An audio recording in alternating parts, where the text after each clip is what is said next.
The science of living, to know oneself and to control oneself. An aimless life is always a miserable life. Every one of you should have an aim, but do not forget that on the quality of your aim will depend the quality of your life. Your aim should be high and wide, generous and disinterested. This will make your life precious to yourself and to others. But whatever your ideal, it cannot be perfectly realized unless you have realized perfection in yourself. To work for your perfection, the first step is to become conscious of yourself, of the different parts of your being and their respective activities. You must learn to distinguish these different parts one from another, so that you may become clearly aware of the origin of the movements that occur in you, the many impulses, reactions, and conflicting wills that drive you to action. It is an assiduous study which demands much perseverance and sincerity. For man's nature, especially his mental nature, has a spontaneous tendency to give a favourable explanation for everything he thinks, feels, says, and does. It is only by observing these movements with great care, by bringing them, as it were, before the tribunal of our highest ideal, with a sincere will to submit to its judgment, that we can hope to form in ourselves a discernment that never errs. For if we truly want to progress and acquire the capacity of knowing the truth of our being, that is to say, what we are truly created for, what we can call our mission upon earth, then we must, in a very regular and constant manner, reject from us or eliminate in us whatever contradicts the truth of our existence, whatever is opposed to it. In this way, little by little, all the parts, all the elements of our being can be organized into a homogeneous whole around our psychic center. This work of unification requires much time to be brought to some degree of perfection. Therefore, in order to accomplish it, we must arm ourselves with patience and endurance, with the determination to prolong our life as long as necessary for the success of our endeavour. As you pursue this labor of purification and unification, you must at the same time take great care to perfect the external and instrumental part of your being. When the higher truth manifests, it must find in you a mind that is supple and rich enough to be able to give the idea that seeks to express itself a form of thought which preserves its force and clarity. This thought, again, when it seeks to clothe itself in words, must find in you a sufficient power of expression, so that the words reveal the thought and do not deform it. And the formula in which you embody the truth should be manifested in all your feelings, all your acts of will, all your actions, in all the movements of your being.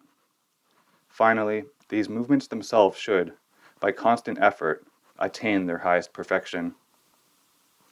All this can be realized by means of a fourfold discipline, the general outline of which is given here. The four aspects of the discipline do not exclude each other, and can be followed at the same time. Indeed, this is preferable. The starting point is what can be called the psychic discipline. We give the name psychic to the psychological center of our being, the seat within us of the highest truth of our existence, that which can know this truth and set it in movement. It is, therefore, of capital importance to become conscious of its presence in us, to concentrate on this presence until it becomes a living fact for us and we can identify ourselves with it. In various times and places, many methods have been prescribed for attaining this perception and ultimately achieving this identification. Some methods are psychological, some religious, some even mechanical. In reality, everyone has to find the one which suits him best, and if one has an ardent and steadfast aspiration, a persistent and dynamic will, one is sure to meet, in one way or another, outwardly through reading and study, inwardly through concentration, meditation, revelation, and experience, the help one needs to reach the goal. Only one thing is indispensable, the will to discover and to realize. This discovery and realization should be the primary preoccupation of our being, the pearl of great price which you must acquire at any cost. Whatever you do, whatever your occupations and activities, the will to find the truth of your being and unite with it must always be living and present behind all that you do, all that you feel, all that you think. To complement this movement of inner discovery, it would be good not to neglect the development of the mind. For the mental instrument can equally be a great help or a great hindrance. In its natural state, the human mind is always limited in its vision, narrow in its understanding, rigid in its conceptions, and a constant effort is therefore needed to widen it, to make it more supple and profound.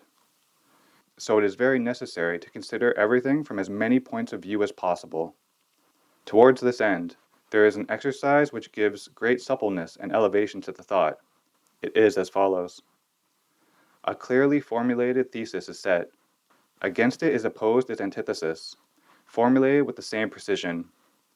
Then, by careful reflection, the problem must be widened or transcended until a synthesis is found which unites the two contraries in a larger, higher, and more comprehensive idea.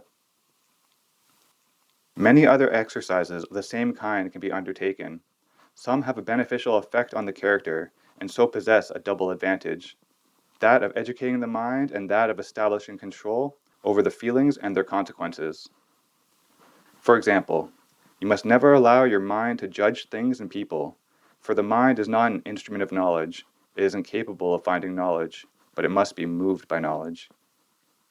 Knowledge belongs to a much higher domain than that of the human mind, far above the region of pure ideas. The mind has to be silent and attentive to receive knowledge from above and manifest it, for it is an instrument of formation, of organization and action, and it is in these functions that it attains its full value and real usefulness. There is another practice which can be very helpful to the progress of the consciousness. Whenever there is a disagreement on any matter, such as a decision to be taken or an action to be carried out, one must never remain closed up in one's conception or point of view.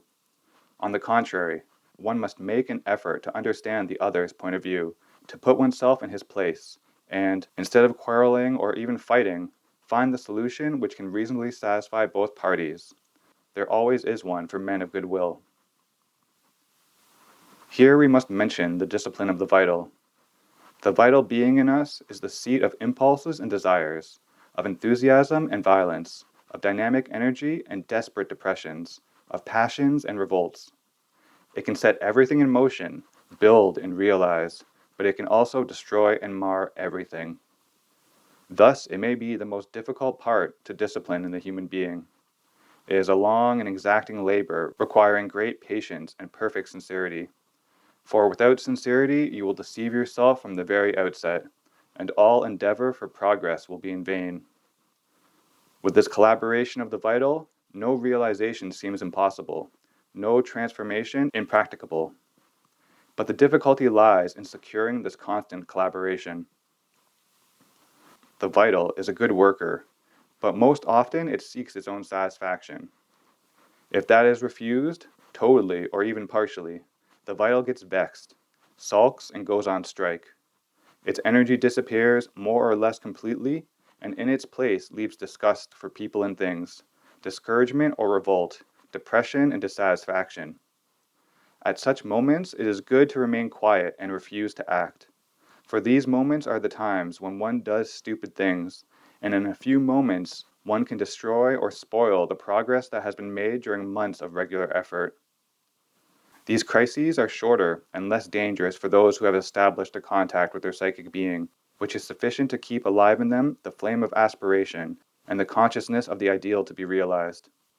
They can, with the help of this consciousness, deal with their vital as one deals with a rebellious child, with patience and perseverance, showing it the truth and light, endeavoring to convince it and awaken in it the good will which has been veiled for a time. By means of such patient intervention, each crisis can be turned into a new progress, into one more step towards the goal. Progress may be slow, relapses may be frequent, but if a courageous will is manifested, one is sure to triumph one day and see all difficulties melt and vanish before the radiance of the truth consciousness. Lastly, by means of rational and discerning physical education, we must make our body strong and supple enough to become a fit instrument in the material world for the truth force which wants to manifest through us. In fact, the body must not rule, it must obey. By its very nature, it is a docile and faithful servant. Unfortunately, it rarely has the capacity of discernment it ought to have with regard to its masters, the mind and the vital. It obeys them blindly, at the cost of its own well-being. The mind with its dogmas, its rigid and arbitrary principles, the vital with its passions, its excesses and dissipations soon destroy the natural balance of the body and create in it fatigue, exhaustion, and disease. It must be freed from this tyranny, and this can be done only through a constant union with the psychic center of the being. The body has a wonderful capacity of adaptation and endurance. It is able to do so many more things than one usually imagines. If, instead of the ignorant and despotic masters that now govern it, it is ruled by the central truth of the being, you will be amazed at what it is capable of doing. Calm and quiet, strong and poised, at every minute it will be able to put forth the effort that is demanded of it, for it will have learnt to find rest in action and recuperate through contact with the universal forces, the energies it expends consciously and usefully. In this sound and balanced life, a new harmony will manifest in the body, reflecting the harmony of the higher regions, which will give it perfect proportions and ideal beauty of form. And this harmony will be progressive, for the truth of the being is never static. It is a perpetual unfolding of a growing perfection that is more and more total and comprehensive. As soon as the body has learnt to follow this movement of progressive harmony, it will be possible for it to escape, through a continuous process of transformation, from the necessity of disintegration and destruction. Thus, the irrevocable law of death will no longer have any reason to exist. When we reach this degree of perfection, which is our goal, we shall perceive that this truth is made up of four major aspects: love, knowledge, power, and beauty. These four attributes of the truth will express themselves spontaneously in our being. The psychic will be the vehicle of true and pure love. The mind will be the vehicle of infallible knowledge, and the vital will manifest in invincible power and strength, and the body will be the expression of a perfect beauty and harmony. From the Bulletin, November 1950.